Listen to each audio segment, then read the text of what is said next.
All right, sports fans, how's everybody out there doing? William Martin coming at you one more time here on YouTube with another edition of the 300 Pounds of Sports Knowledge Podcast. Last night saw just the second NBA exhibition game in the city of Seattle since the original Sonics left in 2008 to become the Oklahoma City Thunder. Now, more than 9,000 fans attended the game last night at Climate Pledge Arena between the NBA's Los Angeles Clippers and Maccabi. And as more than 9,000 fans were in attendance to watch the contest, one thing is clear, and that it's time for the NBA to return to Seattle full time. Now, the city of Seattle and the NBA have had a long standing relationship.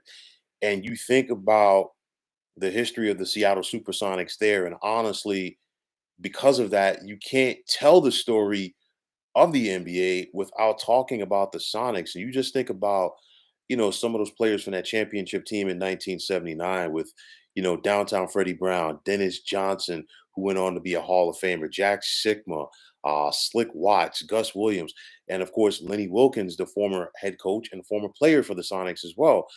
You think about what Seattle meant to the NBA during the 1990s with the combination of Sean Kemp and Gary Payton. They were part of some of those great Seattle teams. And of course, they were two catalysts on the last Western Conference championship team that Seattle had in 1996, a team that also featured the likes of Nate McMillan and Detlef Schrempf, and of course, Sam Perkins, just to name a few. But, you think about it, there's always been some good ball played up in that region. Great NBA talent has come from the city of Seattle. You think about Jason Terry, Brandon Roy, Jamal Crawford, Nate Robertson, Aaron Brooks. All of these guys hailed from the city of Seattle. And then you have to wonder what could have been, because we saw Kevin Durant have his rookie season in Seattle with the Sonics, and then right after that, the franchise left and went to Oklahoma City, and then the Thunder would go on the draft James Harden and Russell Westbrook, and that trio helped the Thunder reach the NBA Finals in 2012, and it wasn't too long after that that trio got broken up. And of course, it was just one of those what ifs and what could have beens.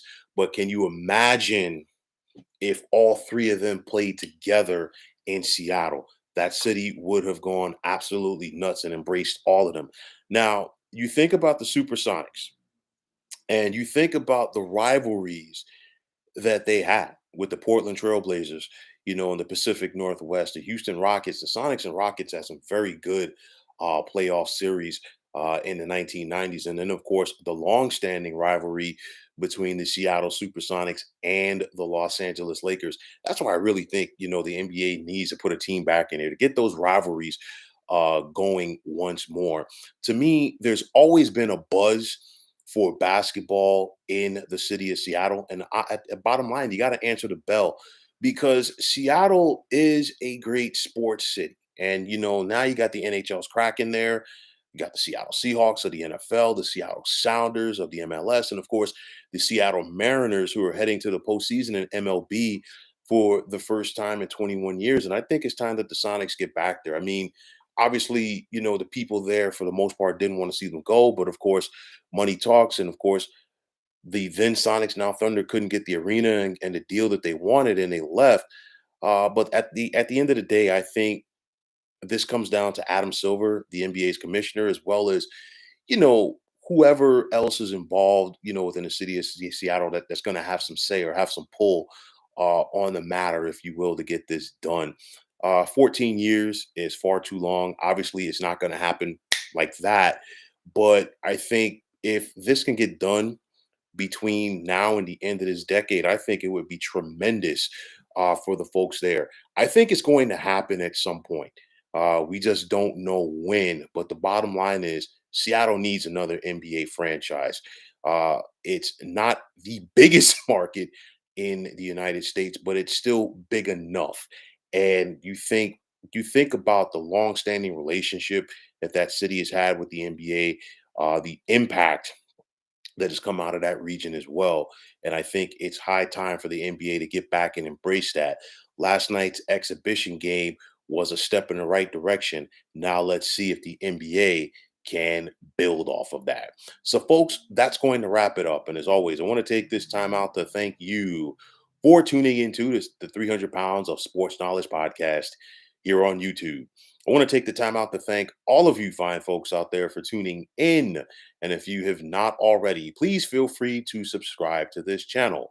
Now, if you're on Twitter, please feel free to follow me at 300 Pounds of Sports. And like I always say, if you follow me, it will be my pleasure to follow you right back. There's also the sports discussion group on Facebook at the Sports Depot 365. You can check it out. Drop a line and be a part of one of the better sports debating sites going on social media. So, once again, fine folks, my name is William Martin. I am signing off, saying take care and have yourselves a wonderful day.